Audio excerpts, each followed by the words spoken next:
La paz sea contigo, oh Abba Abdillah, y sobre las almas que se han situado en tu explanada. De mi parte, que contigo sea la paz de Dios eternamente, en tanto yo permanezca y permanezcan la noche y el día. Que Dios no disponga esta sea la última vez que proceda a visitarte. Que la paz de Dios sea sobre Hussein, y sobre Ali, hijo de Hussein, y sobre los hijos de Hussein, y sobre los compañeros de Hussein. En el nombre de Dios el clemente, el misericordioso, queridos amigos, bienvenidos a Islam al Día, al programa Lo que nos une, con la participación, con la invitación cordial del Sheikh Suheir Assad y mi persona para ofrecer a todos ustedes el mejor contenido acerca de la vida del Imam Hussein, que la paz de Dios esté con él. Estimado Sheikh, salam alaikum, ¿cómo ha estado usted? Bienvenido al programa de hoy. Alaikum salam, te agradezco mucho, Nur, un gran placer como siempre. Un saludo para todos los televidentes que nos ven y siguen estos programas. Feliz de estar nuevamente junto a ustedes. Estimado Sheikh, siempre me quedó un poco la duda, ¿por qué decimos lo que nos une? ¿Por qué hemos puesto esta característica principal a nuestro programa? Bismillahirrahmanirrahim. Yo creo que una de las grandes enfermedades de la época es la separación. Es la destrucción de la unidad humana. El Corán habla de las diferencias. Existen diferencias entre los seres humanos, culturales, de idioma, de color, de raza, geográficas, historias, ideológicas. Las diferencias son una necesidad, son parte de esta historia. Pero frente a la diferencia humana, como realidad impuesta al hombre, Dios le dio una capacidad espiritual de poder utilizar esas diferencias para lograr una unidad, un todo.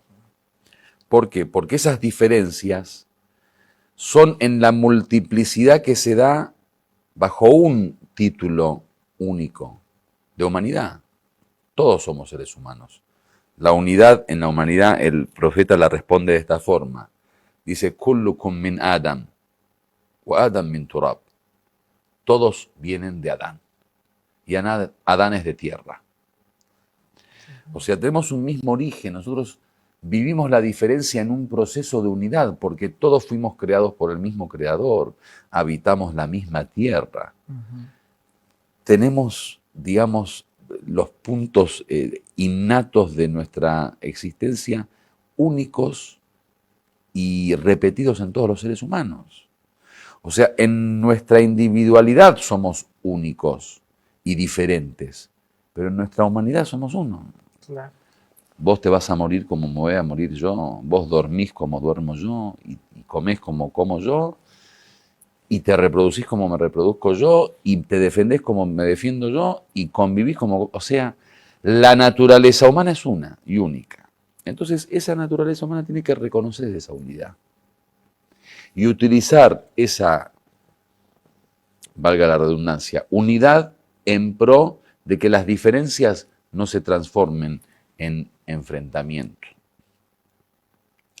Las diferencias tienen que trabajarse armónicamente, como el artista trabaja los colores diferentes para darle vida a una pintura única. ¿Entendés? Sí. Vos entrás en el mundo de la música. En la música hay instrumentos diferentes, melodías diferentes, sonidos diferentes, músicos diferentes. Pero el artista de orquesta utiliza esas diferencias para que en la complementación de esas diferencias se arme una unidad que se llama orquesta y que se manifiesta en una pieza musical bella. Claro, con una batuta. Entonces, las diferencias pueden crear belleza, ¿se entiende? Yo hablo mucho de arte porque yo soy originalmente actor y en teatro se utiliza eso. En teatro hay muchos personajes en la escena, todos diferentes, pero todos juntos hacen una bella unidad teatral. Exacto. ¿Entendés? Entonces, eso es la unidad.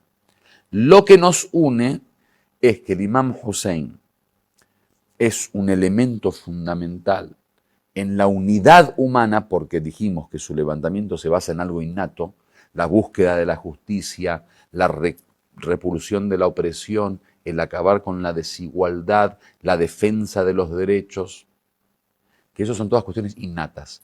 Y justamente en lo innato está la unidad humana.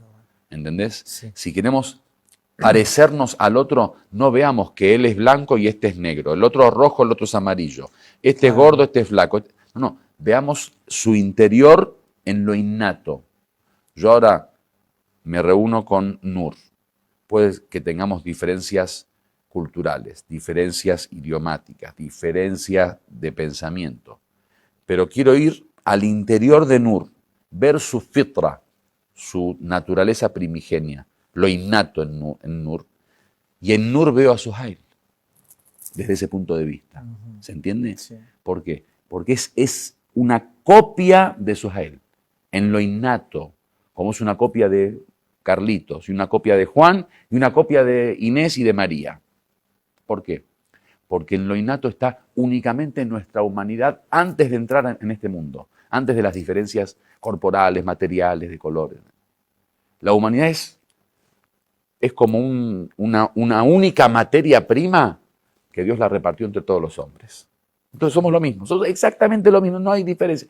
Por eso si uno quiere, a veces, conocer al otro, suficiente con conocerse a sí mismo.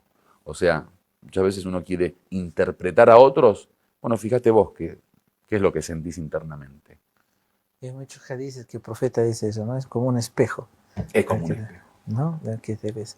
Sheikh, está bien esta parte, por ejemplo, de resaltar lo interno que cada uno tiene. Y ante todo de poder construir, ¿no? Porque la humanidad, ahora por el ego, por el interés, todo eso prácticamente tiende a dividir, a desunir, desde la familia incluso, ¿no? Las familias se van separando por el sistema económico y demás problemas, pero lo que nos ofrece la religión del profeta Muhammad, de la religión de Dios, es el unir, el de estar constantemente unido, ¿no? De tener una tradición de unidad. Por ejemplo, la moneda boliviana dice, la unión hace la fuerza, ¿no? Entonces, dejando de lado lo que usted dice, cualquier diferencia, ya sea física o ideológica, que pueda existir. Sheikh, ¿le parece que nos podemos ir a un corte? Perfecto. Y al volver vamos a continuar hablando acerca de lo que nos une? Estimados amigos, retornamos en breve de lo que es, a lo que es Islam al Día en este programa, Lo que nos une.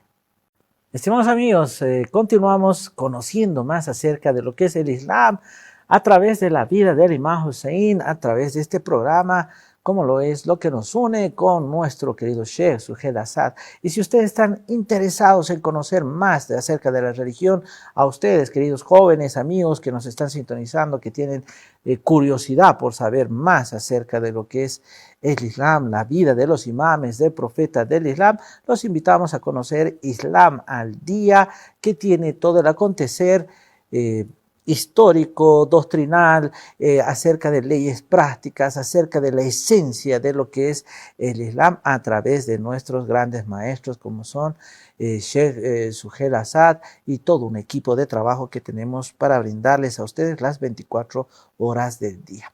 Estimado Sheikh, estuvimos hablando acerca de este tema de, a pesar de las diferencias que podamos tener, el poder construir. El Imam Hussein, a través de lo que nos une, construyó algo fundamental, revalorizó algo fundamental. Yo quiero hacer una pequeña aclaración que en algún programa lo toqué de una forma sobre el grado de responsabilidad que uno le da a los imames o a los profetas o a los gobernantes. Porque tu pregunta fue si el Imam Hussein construyó. Sí. Yo quiero hacer esta aclaración, que el Imam Hussein, en la construcción del futuro, en la construcción de la comunidad, de la sociedad, de la justicia, del gobierno de Dios, es un ingeniero. o es un arquitecto. Los constructores son los seguidores del Hussein. La comunidad. Claro, entonces siempre hago hincapié en esto porque la gente confunde. Exacto. Y como te dice, como dijimos, siempre como que no se siente parte de la historia, ¿viste? La gente siempre contempla desde afuera y te dice eso, aquello, ponés acá. Todos somos constructores. El Imam Hussein es el arquitecto de esta construcción. ¿Entendés? Sí. Te muestra el plano, te dice, mira, esto es lo que hay que construir. Los imames y los profetas son ese tipo de arquitectos, o sea, son los que muestran el plano de la construcción de la sociedad perfecta y el gobierno perfecto, pero la acción, la ejecución, sos vos y yo. Es cada uno de los seres humanos. Porque el profeta es un hombre y el imam es un hombre. No podés pedirle a un hombre que construya el universo. ¿Entendés? Claro. El hombre te puede indicar ¿Cómo el camino, por eso es un guía. Te hace llegar el mensaje. Te da el plano, el Corán. ¿Entendés? Y te dice, esto es lo que hay que construir. Un mundo con justicia, un mundo con valores. Y te dice cómo se construye. Y te da las herramientas y te da la materia prima, la cal y el cemento para construir, que es la espiritualidad, que es el rezo, la devoción, la súplica, las enseñanzas éticas, etcétera, etcétera. Ahora, con todo eso, vos tenés que construir. La gente tiene que construir. Entonces me preguntás, ¿construyó? Te digo, bueno, relativo. Claro. Construyó parte de esta historia. ¿Por qué? Dale. Y Sheikh, algo que usted igual me dijo hace un buen tiempo era de que, por ejemplo, a Yazid, el Imam Hussein le dio toda una serie de recetas, ¿no? Y incluso su comunidad le dijo, pero Imam, ¿qué es lo que estás haciendo? Y el Imam dijo, o sea, no te preocupes, que él en su esencia está que no va a hacer esto que yo le estoy dando, ¿verdad? No el Imam Hussein, el Imam Zainul Abidin. Después del martirio del Imam Hussein, Yazid llega a lo de Zainul Abidin, el Imam Zainul Abidin, el Imam Sajjad alayhi salam, y sí, le pide una receta para que Dios le perdone. Es un hadith que aparece donde está esta historia. Que Dios le perdone todos sus pecados. ¿Quién? El asesino de su padre. Le pide al Imam Zainul Abidin. El padre le pregunta, ¿todos tus pecados? ¿Hasta el asesinato de mi padre? Dijo, sí, hasta el asesinato de tu padre. Dice, sí, no hay problema, te doy una receta. Le dice, rezás Salat el-Ghufaila, el rezo que se reza entre el Maghrib y el Isha, el del atardecer y el de la noche. Un rezo preferible que se llama Ghufaila. Y se hace un kunut, una súplica. Dice, si rezás entre el Maghrib y el Isha, el Ghufaila, y después, o sea, entre el Maghrib y el Isha se reza este rezo, y en el kunut pedís que Dios te perdone, Dios te perdona tus pecados. Sale Yazid, se encontraba Zainab alayhi salam junto al Imam Zainul Abidin. Le dice Yazid, Imam, este es Yazid, el asesino de tu padre y de mi hermano. Dice, ¿cómo le indicás un camino para que Dios le perdone los pecados? Dice, yo le indico el camino porque esta es nuestro deber, nuestra obligación. Es la filosofía de nuestra existencia. Nosotros estamos acá para guiar al mundo, aunque sea Yazid, quien quiera. Es por lo que fue creado. Fue creado para guiar. Pero él no lo va a hacer. O sea, Dios no le da la oportunidad de que lo haga, porque es un hombre que no cree en Dios. Entonces, veníamos hablando sobre la construcción. La construcción somos nosotros, no hay que esperar mucho. Por eso yo a veces me río cuando uno a veces ve algunos problemas en la comunidad o en el mundo islámico o en donde sea. Y todos dicen, bueno, cuando venga el Imam Mahdi, inshallah, cuando venga, pues se piensan que la responsabilidad cae solamente sobre los hombros del Imam Mahdi. Yo me río porque digo, cuando venga el Imam Mahdi va a ser peor, porque en el sentido de nuestra responsabilidad, porque nos va a pedir que ahora solucionemos el tema. ¿Por qué? Porque el Imam Mahdi viene a solucionar. Con el Imam ya no hay juego, ¿viste? Cuando venga el Imam Mahdi, ponete a trabajar a que esto salga adelante. Por eso las guerras, las luchas, la sangre, el sacrificio, eso es el Imam Mahdi. La gente se piensa, viste, porque yo voy a estar en casa tranquilo ahí, sentado mirando televisión y que el Imam Mahdi vaya arreglando la vida, el universo, las injusticias. Tenemos que ser sinceros. Por eso Dios creó al imam ser humano. El imam es un ser humano. Y como ser humano tiene la experiencia de vida de todos los humanos. Porque al profeta le preguntaron, ¿y por qué Dios no manda un ángel? No, porque Dios quiere que justamente que vos veas en el imam a un ser humano como vos. Entonces el modelo y el ejemplo. Pero no es para que Él lo construya y vos estés sentado esperando a que se dé la construcción y después le aplaudas. No, te está guiando para que vos construyas. Estimado Sheikh, muchísimas gracias por este programa, por esta aclaración y más que todo para toda la comunidad, ¿no? Porque es cierto, pensamos muchas veces que va a venir alguien y nos va a solucionar todo, cuando debemos ser parte nosotros de esa solución y si queremos que sea inmediata y que vaya también a largo plazo, ¿no? Muchas gracias, Sheikh. Gracias a vos, Nur. Estimados amigos, ya saben, tenemos las recetas, las soluciones, solo queda ponerlo en práctica a través de nuestro día a día. Gracias por estar en compañía de lo que nos une en lo que es Islam al Día. Sigan en compañía de la programación. Con nosotros será hasta la próxima.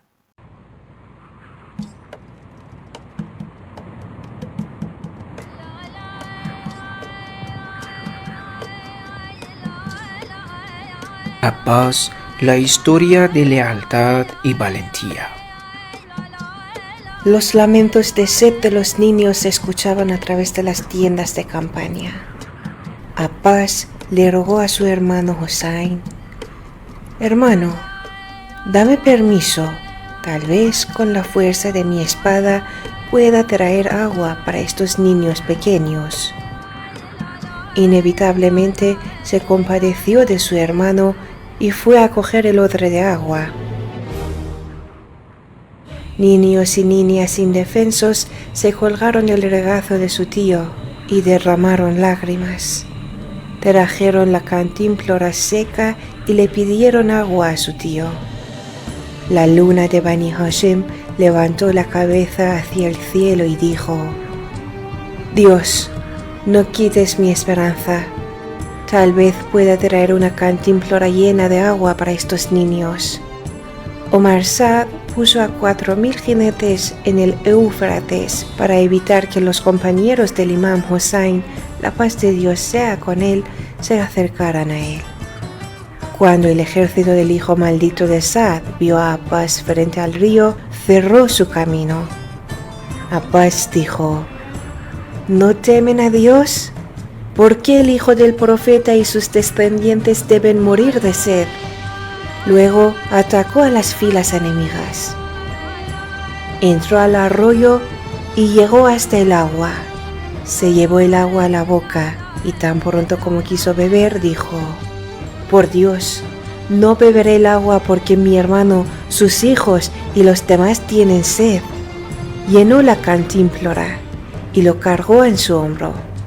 El ejército vio a la luna de Bani Hashim saliendo del Éufrates con agua y lo atacó. Esos cobardes rodearon a Abbas y no permitieron que les llevara agua a los niños. Durante la batalla, la cobardía del infiel se enfrentó con la majestuosidad de Abbas y arrojó una espada en el brazo derecho de Abalfar. La mitad de su esperanza fue cortada.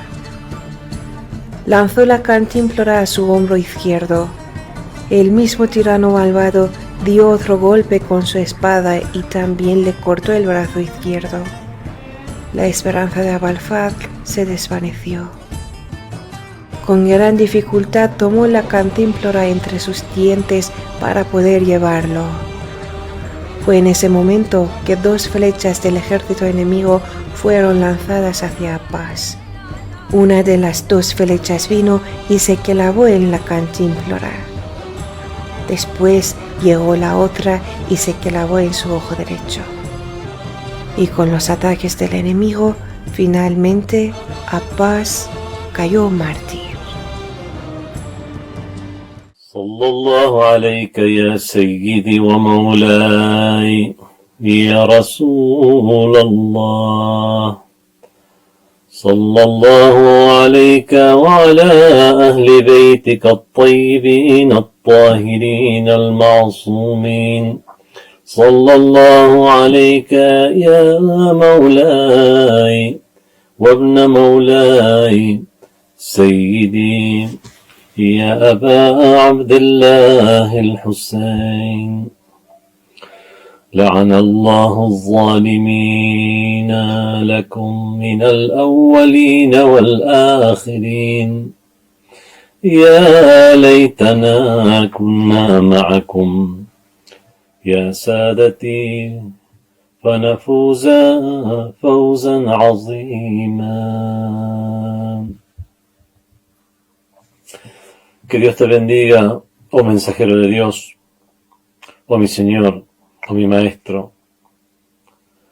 Que Dios te bendiga a ti y a la gente de tu casa, los nobles, puros, inmaculados de la gente de tu casa. Que la bendición sea sobre ti, oh mi Señor, hijo de mi Señor, oh Abba Abdullah al-Hussein. Que Dios maldiga a los que te oprimieron, a los que los oprimieron a ustedes, entre los primeros y los últimos. Ya leitana kunna ma'akum, ojalá hubiéramos estado con vosotros, sadati, oh mis señores, fanafuza fawzan azima. Así hubiéramos tenido un magnífico triunfo. Bismillahirrahmanirrahim. En el nombre de Dios, el compasivo, el misericordioso. Allahumma salli ala Muhammad wa alihi at-tayyibin at-tahirin. Oh Dios, bendice a Muhammad y a la familia de Muhammad, de los inmaculados y puros. Assalamu ala al-Husayn wa ala Ali ibn al-Husayn wa ala awlad al-Husayn wa ala ashab al-Husayn. La paz sea con el Husayn, la paz sea con Ali ibn al-Husayn, la paz sea con los hijos de Husayn, la paz sea con los compañeros de Husayn. Dice Dios en el Sagrado Corán: A'udhu billahi minash shaitanir rajim, bismillahir rahmanir rahim. Ya ayyuhalladhina amanu istajibu lillahi wa lirrasuli idha da'akum lima yuhyikum. Sadaqallahu al-aliyyul azim. Oh vosotros que creéis, responded a Dios y al mensajero cuando os llame o cuando os invite a aquello que os da vida. El mensajero de Dios, sallallahu alaihi wa alihi, la paz de Dios sea con él y con su familia, nos enseñó a conmemorar la tragedia de su nieto, el Imam Hussein, con él sea la paz. Eso lo hizo al llorar frecuentemente por lo que le ocurriría a su queridísimo descendiente, a que él llamaba, junto a su hermano, llamaba mis hijos. Si el profeta sallallahu alaihi wa alihi sabía que ocurriría entonces Hussein, que ocurriría esta tragedia, entonces Hussein estaba compelido a ser martirizado. Bueno, desde un punto de vista teológico no es así. Las acciones de una persona son vistas desde dos aspectos. Primero, están las acciones que son voluntarias y después están aquellas que son involuntarias. Cuando se analiza el comportamiento humano, los científicos académicos sostienen que a veces surge de la conciencia lúcida y a veces surge del subconsciente.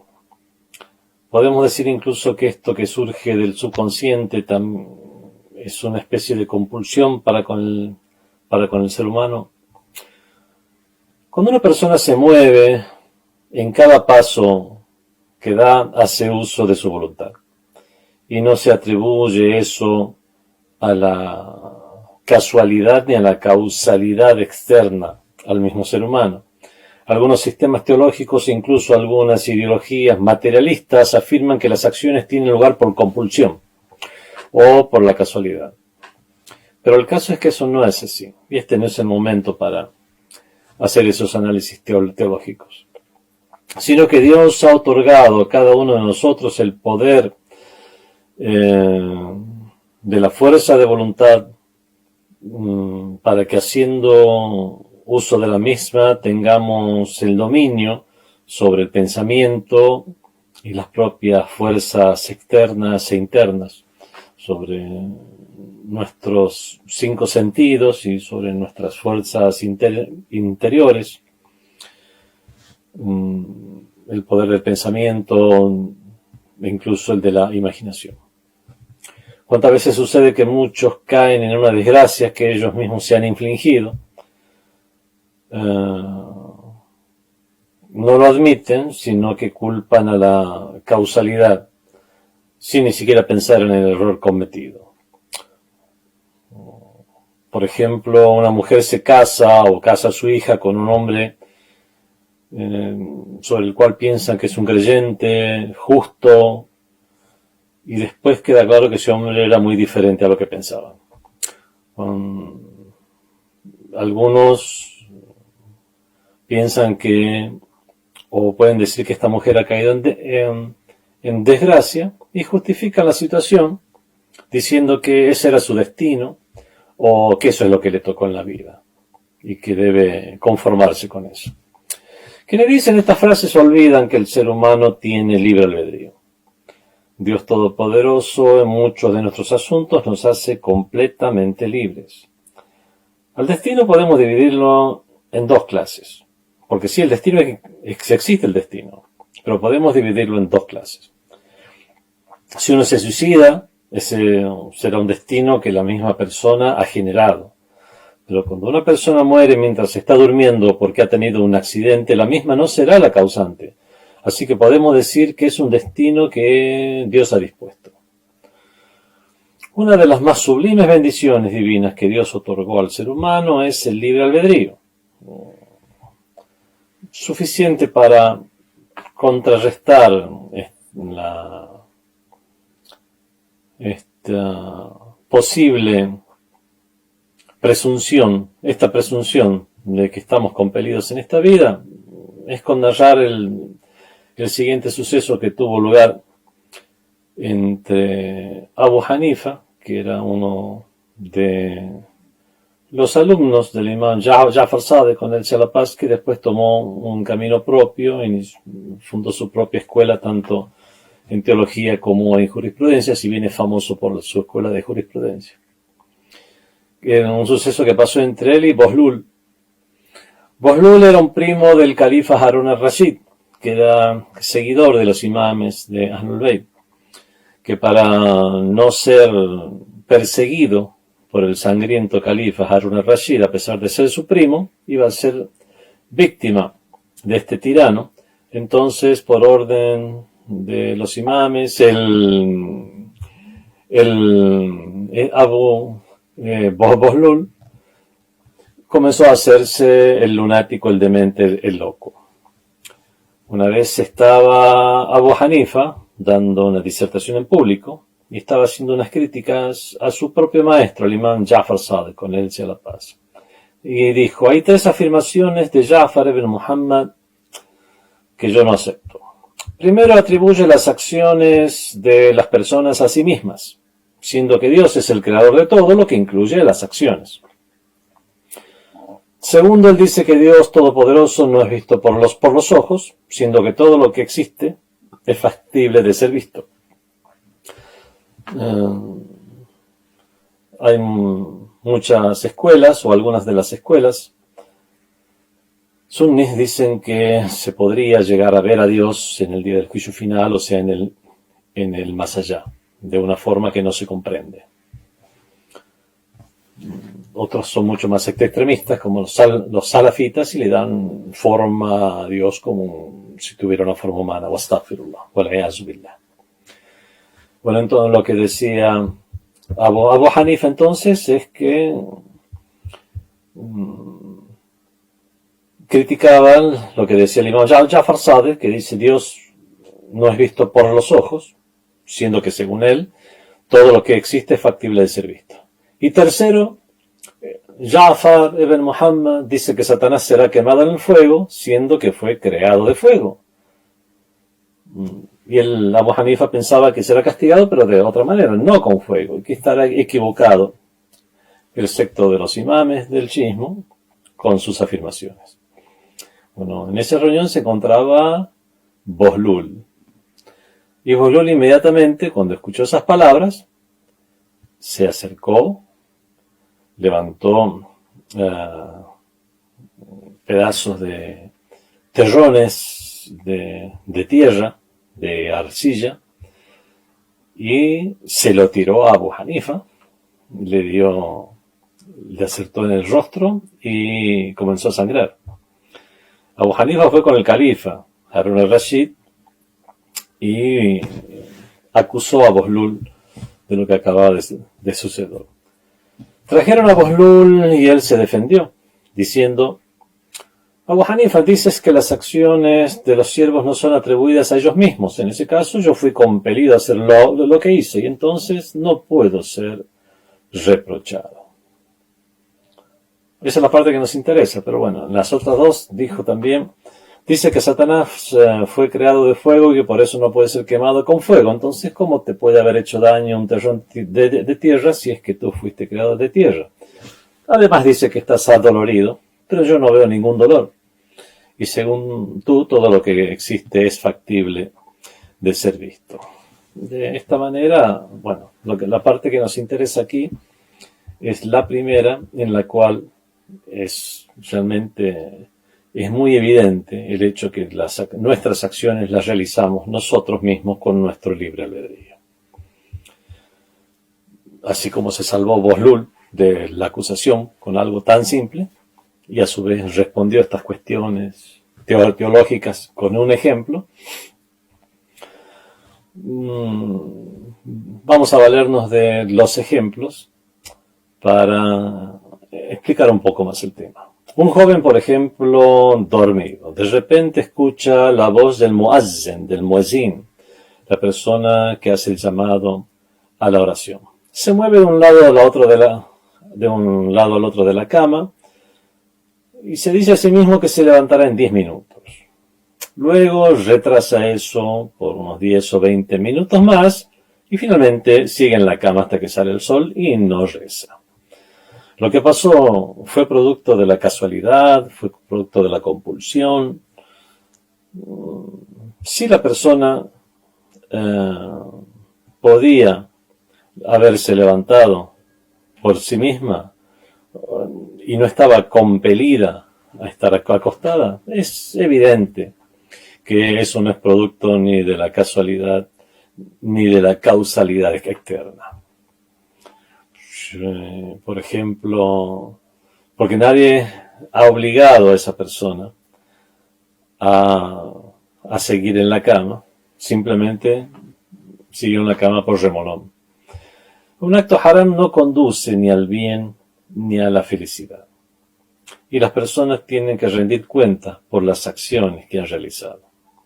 Leemos en la salutación de visita al Imam Hussein, la paz con él, más precisamente en la Ziyara de Ashura, la cual fue narrada por el Imam Ja'far Sadiq, alayhi salam, con él sea la paz, quien la transmitió de sus padres, los imames, padres y abuelos, los imames, quienes la transmitieron a su vez del mensajero de Dios, sallallahu alayhi wa alihi, la paz y la bendición sean con él y con su familia, quien la transmitió del ángel Gabriel, quien la transmitió de Dios. O sea, el sanad o cadena de transmisión en este caso es el de un hadith qudsi, por el hecho de estar en la figura de Dios. Y en esa ziyara, en esa salutación, se encuentra el párrafo que dice: Dios maldiga a la comunidad que te asesinó. La'ana Allahu ummatan qatalatka. Bueno, quien procedió a asesinar al Imam Hussein, alayhi salam, con el paz, fue una persona en particular, llamada Shemer ibn Ziljawshan, la'natullahi alayhi, que Dios lo maldiga.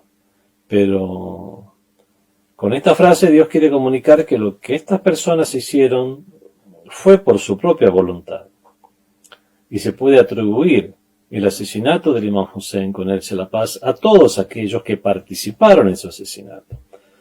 Bueno, actualmente algunos hostiles a la familia del profeta sallallahu alaihi wa alihi dicen que se debe posponer la inculpación del aberrante hecho de Karbala y delegar esa hasta el día de la resurrección, y que se debe maldecir la acción pero no al perpetrador.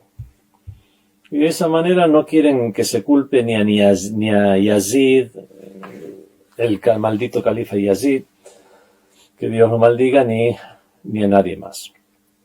En cambio, en la ziyara, en esta salutación, al Imam Hussein se señala que quien mató a Hussein no fue solo Shemer ben Ziljawshan o Ubaydullah ben Ziyad, el bastardo gobernador de Kufa, o Yazid ben Muawiyah, el tirano califa, o Omar ben Saad, el jefe del ejército, quien llevó a todos esos soldados, esos 30.000 soldados para matar a estos 72 hombres, sino que no fueron cada uno por separado, ni siquiera fue simplemente este grupo de estos cuantos, sino que fue toda una comunidad.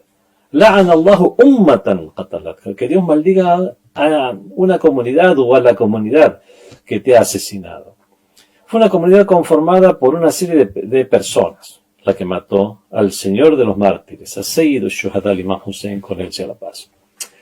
La historia entonces no solo se trata de Yazid, la'natullahi alayh. El trágico suceso del Hussein no es un problema de una persona y un conflicto entre el clan Omeya y el clan de los Hashemitas al cual pertenecía el profeta y la familia del profeta. El problema es mucho mayor que eso. Bueno, entonces, ¿cuál es esa comunidad que mató al Imam Hussein? Como dice la ziyara o la salutación. Podemos analizar la ruta que llevó a estos tiranos degenerados y pervertidos al poder. Llegó Yazid al poder a través de un golpe militar, una revolución, o obtuvo el control por sí mismo. O acaso fue una serie de personas que lo llevaron al poder, lo instalaron como gobernante ilegítimo, lo apoyaron en sus fechorías y cometieron crímenes con él. Por supuesto, fue esto mismo. Lo que sucedió en Karbala no debe ser asumido solo por Yazid, sino por quien lo instaló, lo apoyó, le dio el poder y ejecutó sus órdenes. Se narró que cuando la noticia del asesinato de Hussein, con él sea la paz, llegó a Medina, las esposas del mensajero de Dios que se encontraban en Medina, o más precisamente Salama, esa santa y noble esposa del profeta, lloraron al Imam Hussein, lloraron tanto que se conmovieron las personas de Medina. Abdullah ibn Omar, Abdullah hijo de Omar, conocido también en la historia islámica de los sucesos de los albores del Islam.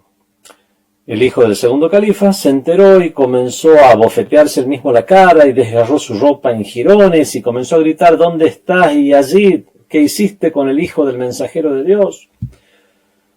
Luego salió con un ejército o con su gente desde Medina hacia Siria y entró al palacio de Yazid gritándole: ¿qué hiciste? ¿Qué hiciste con la familia del profeta? Y Yazid le pidió que se calme y mientras abrazaba a Abdullah ibn Omar contra su pecho le dijo que ambos eran de una misma comunidad y le recordó cómo él llegó al califato. Toda la serie de sucesos que tuvo lugar desde el fallecimiento del profeta del Islam hasta que él llegó a ser califa. Hizo que lo acompañara a ver una caja que estaba dentro de y sacó de este cofre un paño negro, la abrió, sacó un documento y se lo mostró. Era un testamento donde se le ordenaba hacer lo que le hizo a Hussein. La decisión de matar a Hussein había sido tomada y escrita ya hacía años por este grupo de personas que sabían que para mantenerse en el poder debían realizar un acto como este. No andaremos ahora en esta cuestión. Solo diremos que el trágico suceso del martirio del Imam Hussein, con él sea la paz, y de su familia y compañeros no está ligado solo a una persona.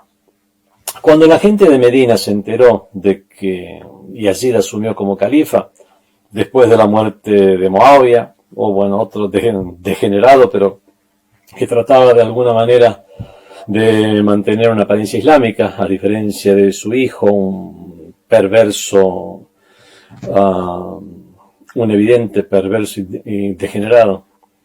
Cuando se enteraron que asumió como califa, enviaron a un grupo a Siria, la gente de Medina, el cual encontró que el nuevo joven califa no rezaba, bebía embriagantes delante de la gente y su mayor preocupación era jugar con leopardos, monos y perros. Regresaron a Medina y le dijeron a la gente lo que vieron. Bueno, ya había una indignación contra este califa, o sea, representante o sucesor del profeta del Islam.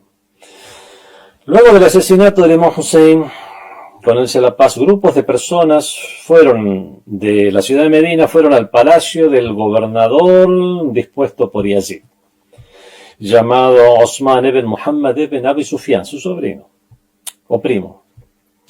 Lo atacaron y lo golpearon con piedras hasta que salió huyendo de Medina. Luego fueron a buscar a los omeyas que vivían en la ciudad y los expulsaron de sus refugios y de donde se habían escondido o refugiado. Bueno, en represalia, Yazid envió a Medina un ejército conformado por 1000 hombres de Palestina, 1000 hombres de Jordania, 1000 hombres de Alepo, Halab, 1000 hombres de Damasco, de Sham, y 1000 hombres de Homs. Eran 5000 soldados sin pertenencia a clan conocido alguno, mercenarios de guerra. En Medina los muhajirín o los emigrantes desde la Meca y los ansar, o sea, los auxiliares de Medina, bueno, la gente en general, bueno, se enfrentaron a este ejército en la zona del Harra. Cuando uno va a Medina, cuando va al Hajj siempre pasa por la ciudad de Medina o antes o después de la peregrinación. Cuando uno va al cementerio de Baqi encuentra un lugar donde están las tumbas de los mártires del Harra. Se refiere a este suceso en particular. Bueno, se enfrentaron al ejército de Yazid en la zona de Al-Harra. Bueno, una inmensa cantidad de jóvenes y cientos de los compañeros del mensajero de Dios fueron asesinados por Yazid ibn Muawiyah, por su ejército. Ese mismo a quien los grupos extremistas de hoy en día llaman el compañero del profeta del Islam. Sallallahu alaihi wa alihi. Y en su honor incluso llamaron a una calle en la ciudad de Jeddah, en el reino de los sauditas. Bueno, los soldados del ejército de Yazid entraron con sus caballos y soldados a la misma mezquita del mensajero de Dios, con todas las bestias, la cual dejaron impregnada con la sangre de los mártires. Bueno, de ese ataque a la ciudad de Medina nacieron cientos de hijos ilegítimos producto de las violaciones. Yazid gobernó 3 años. En el primer año asesinó al Imam Hussein, con él sea la paz, y a los descendientes del profeta, y tomó prisionera a las hijas del mensajero de Dios. En el segundo año le dio luz verde a su ejército de mercenarios para que arrasen con la ciudad de Medina y dieran rienda suelta a sus instintos con las mujeres castas de Medina. En el tercer año atacó la Meca e incendió la Kaaba para tratar de atrapar a Abdullah ibn Zubayr, quien se había refugiado dentro de la gran mezquita. Es una norma que incluso en tiempos de guerra, si alguien se refugia en la mezquita no puede haber violencia. Entonces, máximo lo que pueden hacer es privarlo de comida y agua, no permitir que ingrese a la mezquita comida y agua, y de esa manera terminen saliendo. Pero no puede haber violencia. Bueno, no solamente hubo violencia, quemaron la Kaaba. Este es el origen del Islam Salafi Wahhabi, y eso lo vemos representado hoy en día con todos estos grupos que son afines a esta corriente creada por el imperialismo británico hace solo un par de siglos. Bueno, este es el árbol maldito mencionado en el Sagrado Corán, Ash-Shajarat al-Mal'una, como dicen los hadices transmitidos por la familia del profeta. Bueno, solo basta con ver de dónde vinieron el padre y el abuelo de Yazid, o sea, Muawiyah y su padre Abu Sufyan.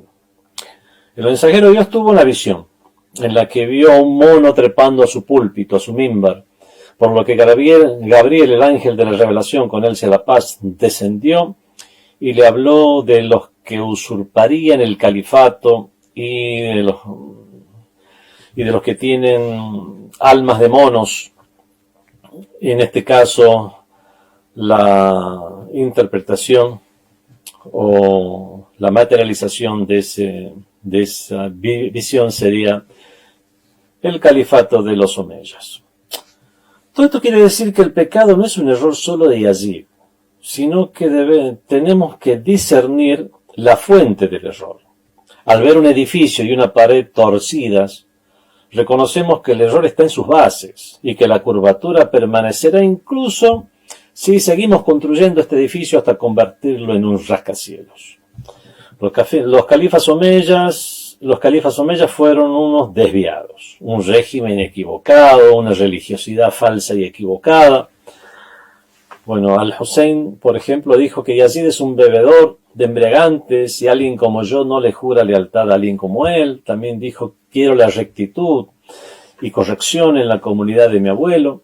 También dijo, quiero ordenar lo bueno y prohibir lo malo.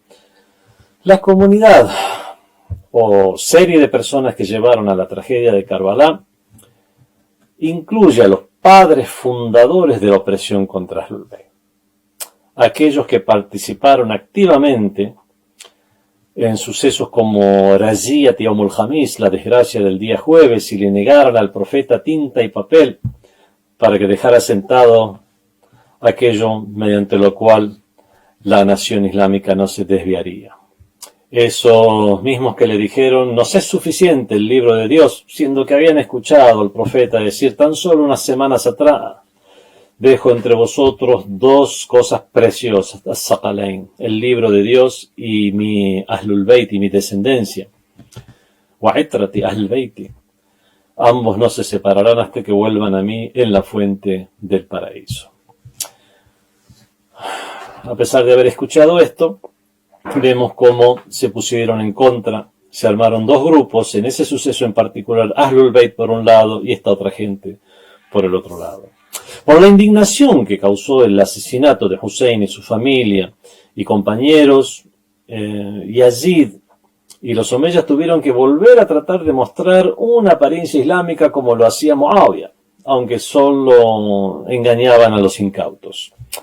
El martirio del Imam Hussein y la prédica de su hermana Zainab provocaron un punto de inflexión en el curso de la historia del Islam y en consecuencia en el curso de la historia de la humanidad.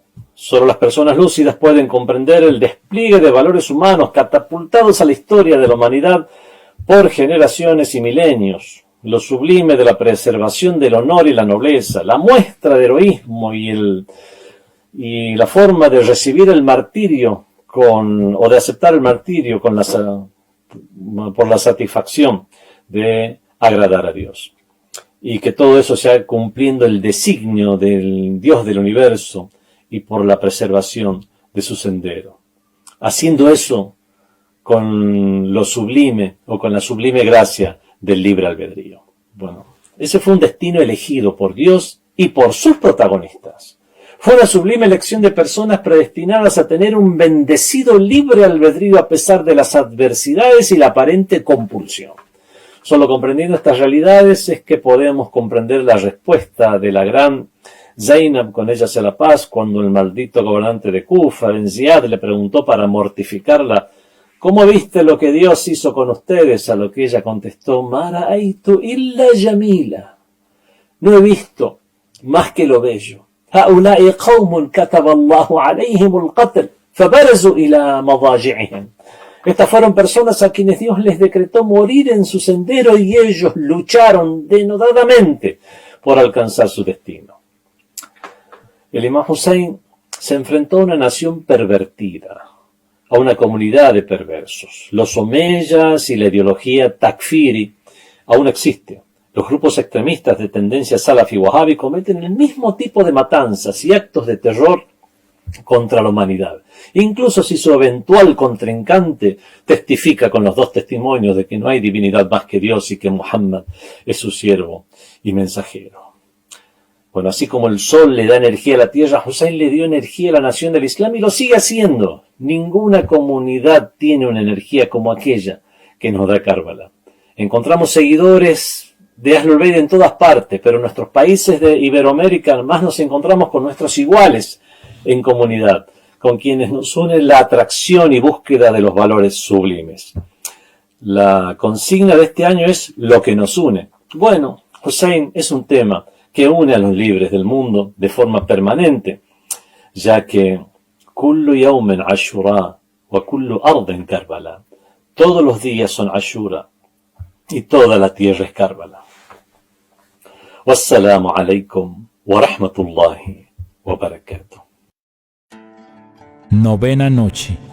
Abbas, el héroe desconocido. Una de las figuras importantes presentes en el ejército del Imam Hussein fue Abbas, hermano del Imam Hussein, la paz de Dios sea con ambos. Se le considera de muchas maneras y tiene una popularidad especial entre los musulmanes. Abbas era el suministrador de agua del ejército del Imam, y a pesar de que los enemigos habían cerrado el agua desde el séptimo día, pudo romper el cerco enemigo varias veces y provisionar de agua la caravana del Imam. Él era el portador del estandarte del ejército del Imam. En el combate, Abbas era como su padre, el Imam Ali, que la paz de Dios sea con él, de modo que el enemigo no podía derrotarlo en una batalla frontal. En la novena noche, un pariente de Abbas que estaba en el ejército enemigo le envió una carta que si Abbas la aceptaba, podría haber sobrevivido y dejar el ejército del Imam Hussein. Pero Abbas no la aceptó.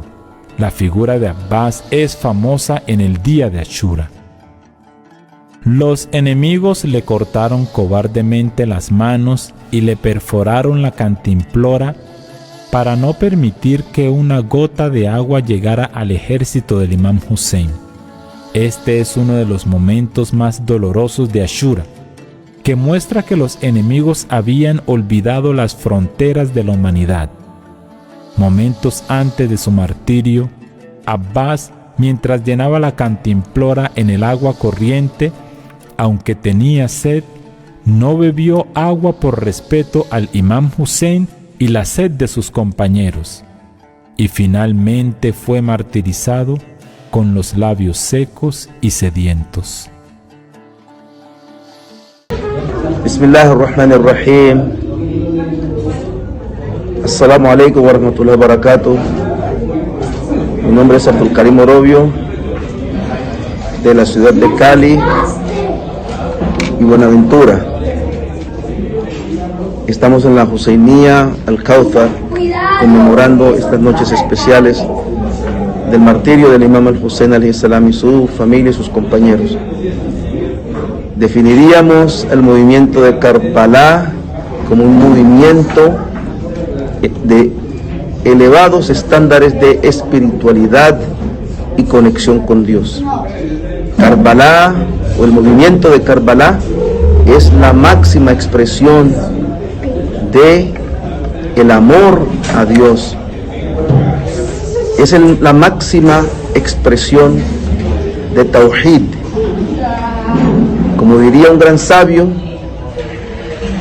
místico del Islam, es imposible alcanzar el verdadero monoteísmo, el verdadero Tawhid, sin recorrer el camino del Señor de los mártires, Al-Hussein alayhi salam.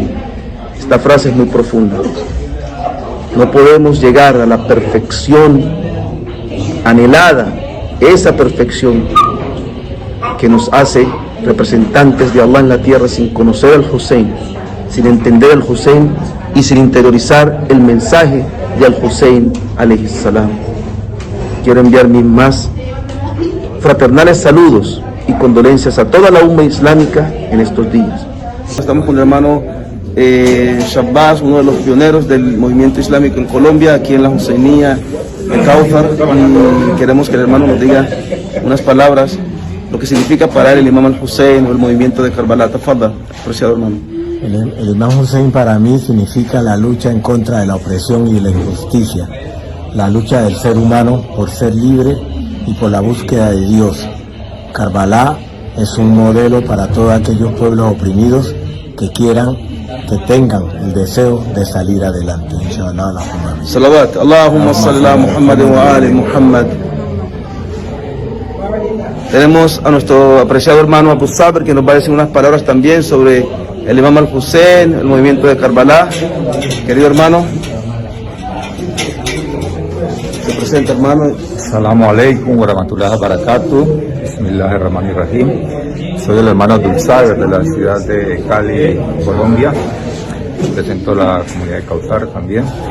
Quiero hacer una reflexión respecto a los acontecimientos de lo que sucedió en Karbala con nuestro Imam Hussein y su Sagrada Familia. Este suceso para mí reivindicó nuestro Islam, que estaba perdido, había caído a los niveles más bajos por estos opresores como Yazid, sus ejércitos, que habían oprimido a las gentes y los habían amenazado para que ellos no cumplieran con los preceptos divinos. Por eso es tan importante para mí que el martirio del Imam Hussein y su Sagrada Familia levantara ese Islam que estaba en el suelo, en el piso, y lo llevara a los niveles más altos. Nosotros los musulmanes debemos de autoanalizarnos, debemos de interiorizar todas estas enseñanzas que nos dejó el Imam Hussein para poder cumplir y actuar conforme a la sunna del santo profeta, Allahumma salli ala Muhammad, cumplir con sus preceptos y llegar a alcanzar niveles altos de espiritualidad. Y el día que nos toque ir a pararnos frente a nuestro Creador, Allah Subhanahu wa Ta'ala, estemos llenos de provisiones y podamos alcanzar un buen sitio, inshallah, por ahí. Assalamu alaikum wa rahmatullahi wa barakatuh. Assalamu alaikum, queridos hermanos, soy María Mancilla de Cali, Colombia, soy de la Fundación Islámica Kauthar. En esta oportunidad quiero expresar que para mí el Imam Hussein, o seguir al Imam Hussein, es tener un corazón limpio, puro, honesto, ser bondadoso. El Imam Hussein nos enseñó que lo más importante es el conocimiento y la sabiduría. También estableció un poder que nos mantuvo el rumbo como musulmanes y para la humanidad. Y también como mujeres en lucha del aprendizaje que dejó el Imam Hussein, podemos encomendar el bien y prohibir el mal. Muchísimas gracias. Assalamu alaikum wa rahmatullahi wa barakatuh. Mis queridos y apreciados hermanos de la comunidad Shia, me presento, mi nombre es Miguel Ángel Díaz, de la comunidad Kauthar de Colombia. El Imam Hussein para mí representa el sacrificio y la devoción hacia la corrección de los preceptos islámicos. Ashura representa el sacrificio no solo del Imam Hussein, sino también de su Sagrada Familia y de sus valientes compañeros, los cuales han derramado hasta la última gota de sangre por el amor a Allah subhanahu wa ta'ala y al Islam. Bismillahirrahmanirrahim. En el nombre de Dios, el clemente, el misericordioso. Assalamu alaikum jami'an wa rahmatullahi wa barakatuh. En la lección que el Imam Hussein y sus allegados y sus compañeros nos dan el día de Ashura, tenemos una escena de amor única que será entre dos hermanos, entre Abul Fadl al-Abbas y el Hussein alayhi salam. Pero no era un hermano normal el Hussein para el Abbas. El Hussein, además de ser su hermano,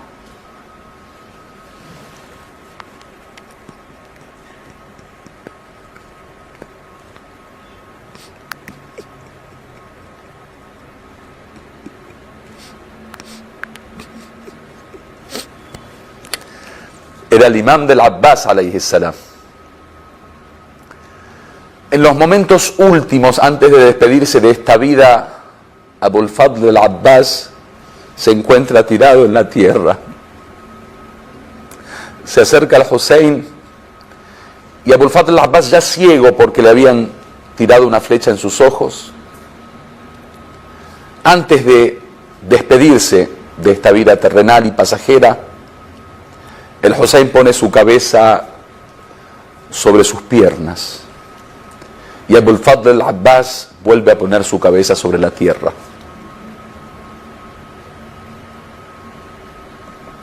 Nuevamente el Hussein agarra la cabeza del Abbas y la pone sobre sus piernas. Nuevamente Abul Fadl al-Abbas pone su cabeza sobre la tierra. Nuevamente el Hussein agarra por tercera vez la cabeza de Abbas y la pone sobre sus piernas. Nuevamente repite el movimiento por tercera vez. Cuando el Hussein le pregunta a Abul Fadl, ¿por qué estás haciendo esto?, Abul Fadl dice, hermano, ahora yo tengo quien agarre mi cabeza y me proteja y me ponga sobre su regazo. Pero cuando tú mueras, ¿quién podrá hacer eso? Esa fidelidad de Abul Fadl al-Abbas hasta los últimos momentos demuestra que acá no había hermandad normal. El Hussein no era familia y nada más. No era el hijo de su padre y nada más. El Hussein era toda la humanidad. Era ese ser que representaba al ser humano. Entonces no aceptaba la opresión a la humanidad y no a su hermano. Y buscaba la igualdad hasta en esos pequeños detalles, de que al momento de morir el Hussein tenga también alguien que ponga su cabeza sobre su regazo. Más allá de esto, el Abbas nos da una lección de valentía de haber enfrentado solo a un ejército de miles de personas y haber matado a cientos de personas. El Abbas nos da una lección de sacrificio y de esfuerzo. El Abbas nos da una lección en donde nos enseña que hasta la última gota de sangre hay que entregarla cuando se trata de la verdad. Así es Abul Fadl al-Abbas, y así es el Imam al-Hussein, y así es Ashura. Walhamdulillahi Rabbil Alamin. Wassalamu alaikum jami'an wa rahmatullahi wa barakatuh. أعوذ بالله من الشيطان الرجيم بسم الله الرحمن الرحيم. Assalamu alaikum, queridos hermanos, estimadas hermanas. Que Dios acepte sus buenas intenciones y sus esfuerzos por el recuerdo del martirio del Imam Hussein alayhi salam. Una de las personas que acompañó a Imam Hussein alayhi salam y tuvo un rol importante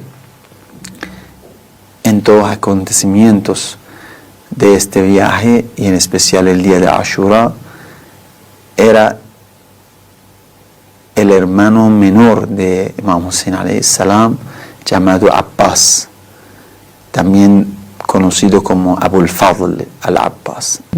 Era hermano de Imam Hussein alayhi salam por parte de la padre, y de parte de madre era diferente. Su madre era Ummul Banin,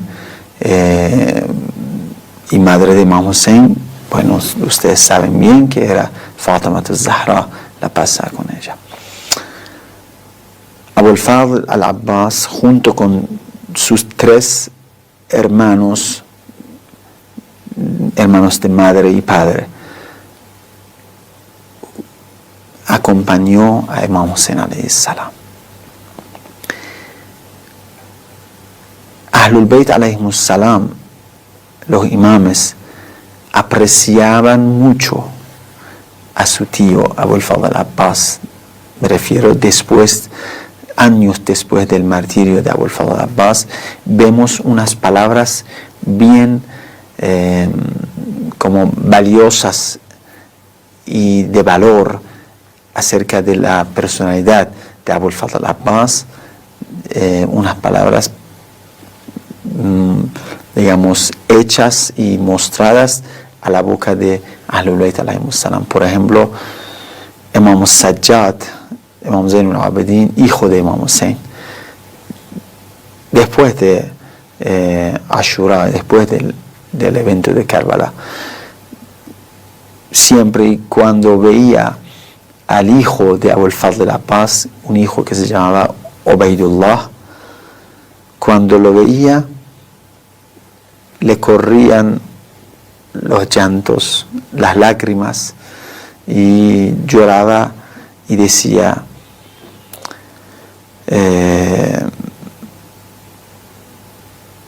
mi tío Abbas, que Dios lo bendiga, tiene una gran dignidad ante Dios, de manera que todos los mártires el día juicio final esperan su dignidad y su nivel ante Dios. O sea, me refiero, esperan que ojalá tuviéramos el nivel de él ante Dios.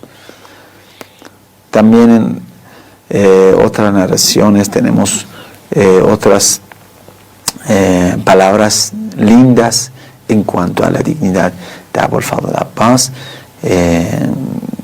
y cómo va a vivir en el paraíso, que Dios le va a dar 2 alas, entre otras cosas. Pero, ¿por qué Abul Fadl al-Abbas, entre todos los compañeros de Imam Hussein alayhi salam, incluyendo amigos y hermanos, sobrinos, por qué Abul Fadl al-Abbas tiene esta dignidad y este nivel tan alto?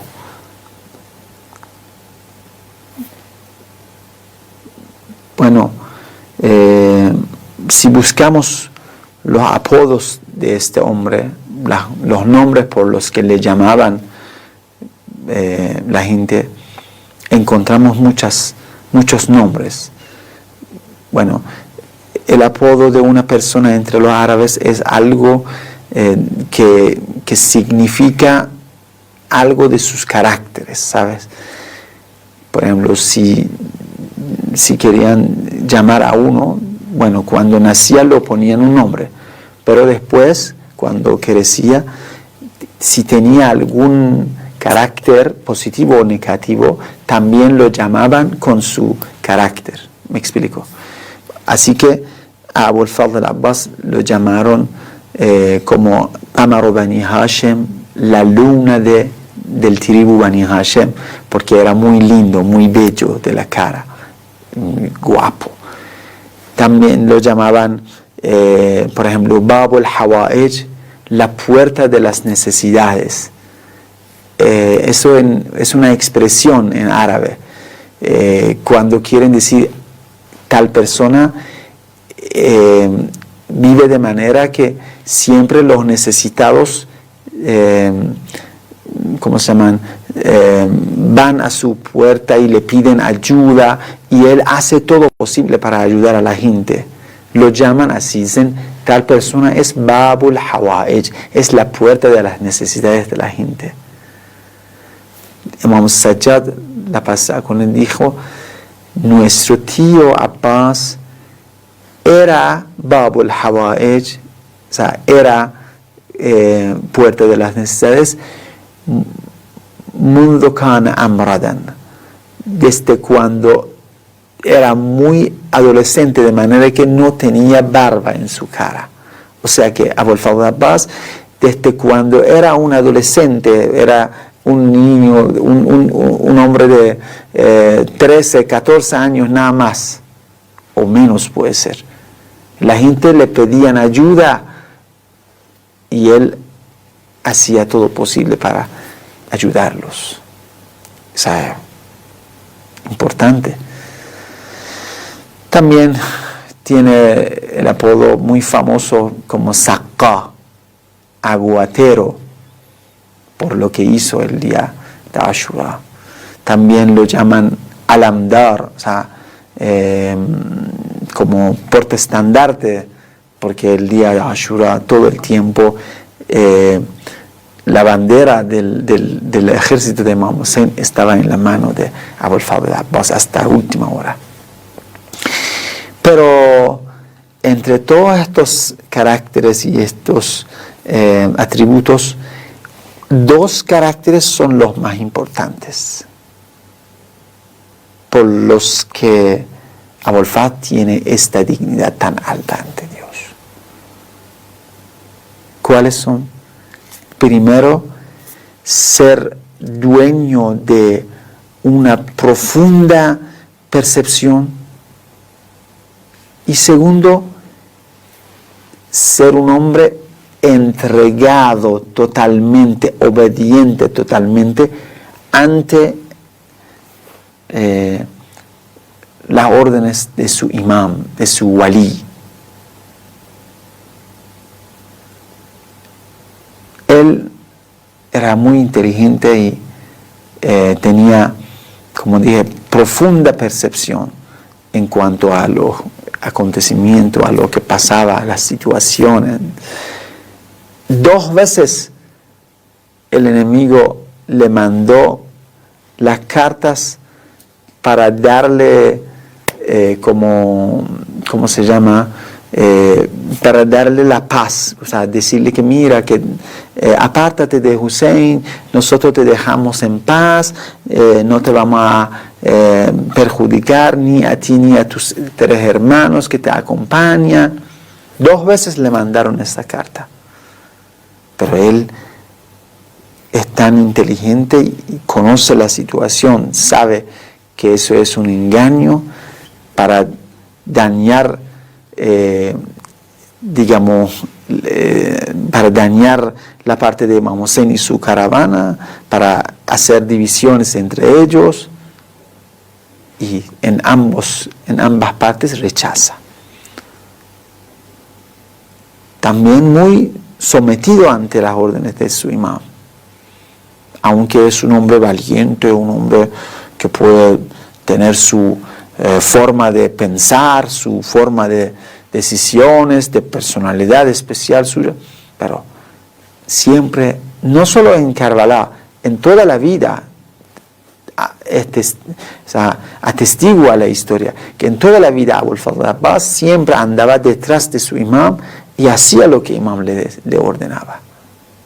Hasta tan sometido que no permitía a sí mismo a llamar a Imam Hussein alayhi salam como hermano, como diciendo el nombre de imam. Nunca. Siempre lo llamaba Sayyidi, Maulai, o sea, mi señor, mi Maulá, mi líder, mi guía. Eso fue 2 caracteres por los que él tiene esta tan alta dignidad ante Dios y ante los imames Ahlul Bayt alayhimus salam. Pero vamos a ver cómo le pasó a las últimas horas. Él quedó al lado de Imam Hussein alayhi salam hasta las últimas horas, en la tarde por la tarde del día de Ashura. Llegó un momento que ya todos los compañeros, hermanos, sobrinos, todos los familiares, todos se habían ido y habían resultado mártires. Él y Imam Hussein, quedaron estos 2. Viene pidiendo permiso al imam. Mi Sayyidi, mi Maulay, pido permiso para que yo también vaya a combatir con tus enemigos y sacrificar mi vida. Imam le dice que, pero hermano, mira hacia las carpas y ve cómo están sufriendo más que todos los niños por la sed. Vamos a hacer algo. Vamos a atacar al ejército por el lado donde está el río o un canal que venía de parte del río de Eufraute y llegaba a la zona donde ellos estaban. Vamos a atacarnos a este lado, ambos, los 2, y para traer agua, para saciar a los niños, y después tú puedes hacer tu guerra, tu combate con el enemigo. Ambos decidieron atacar, lo hicieron. Se apartaron, se separaron, Imam Hussein siguiendo combatiendo, y Abul Fadl Abbas llegó al canal donde estaba agua. Llenó el odre de agua, y imagínate tú, en este momento, después de tantas horas sin agua, teniendo la sed y estando en una situación después de combatir tanta sed que tiene, ¿qué es lo que primero que nada te viene a la mente? Saciarte. Él agarró un poquito de agua para tomar. Imam Sadiq alayhi salam, por la sabiduría divina, nos avisa de lo que no había visto, pero por sabiduría divina lo sabe. Dice, en este momento nuestro tío Abul Fazl se acordó de Hussein alayhi salam y la sed de la boca de Hussein. O también podemos decir, también se acordó de la sed de los niños en las carpas, esperando hasta que Abul Fazl llegue y les lleve agua. Dejó el agua y no se atrevió a saciar a sí mismo. Se levantó, montó el caballo y corrió hacia las carpas.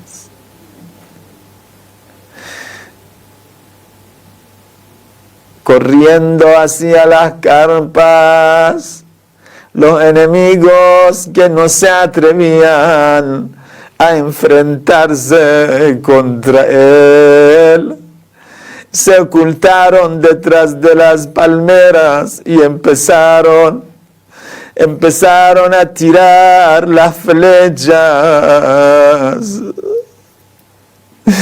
Poco a poco se acercaron. Uno de ellos de repente salió desde detrás de un árbol y cortó una de las manos de Abul Fadl. El otro cortó la otra mano, pero Abul Fadl al-Abbas no se paró, siguió montando el caballo hacia las carpas, porque todavía tuvo la esperanza para hacer llegar el agua. Pero llegó un momento, vieron que Abul Fazl ya se paró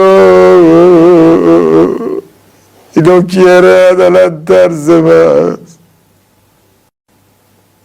Era cuando el odre recibió una flecha y toda agua salió. Ya Abul Fadl alayhi salam no sabe qué hacer, ni tiene agua para hacer llegar a los niños, ni tiene las manos para volver a defender de José. Se paró ahí mismo.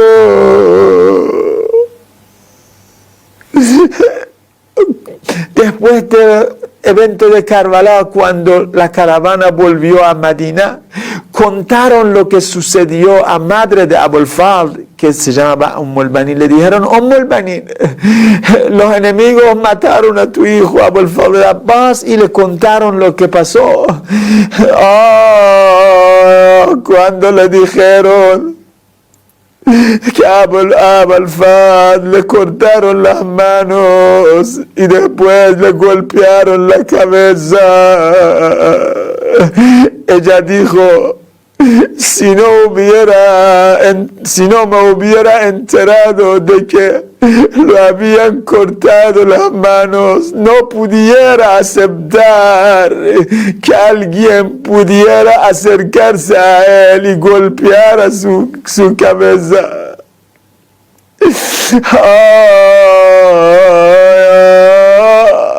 Si le pudieron dañar la cabeza era porque no tuvo manos para defenderse. Después de esto se cayó del caballo al piso sin manos. Y ahí fue donde por primera vez y también la última vez llamó a Imam Hussein alayhi salam como el hermano. Llamó, oh hermano, oh hermano, auxilia a tu hermano. Imam Hussein alayhi salam corrió hacia el hermano, pero lo encontró sin manos, lo encontró con la cara llena de sangre. ¿Saben qué hizo Imam Hussein en este momento? Dijo algo que no lo dijo por ningún otro mártir, ni por su hijo Ali Akbar. Puso las manos sobre su espalda y dijo: oh hermano Abulfa, ya se me rompió la espalda. Se me rompió la espalda y se me perdió la solución.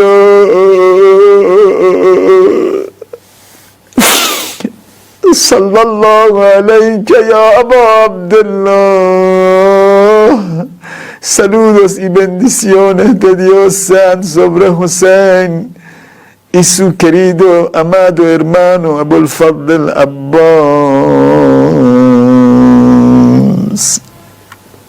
Que Dios acepte a todos, queridos hermanos, estimadas hermanas. Wassalamu alaikum wa rahmatullahi wa barakatuh.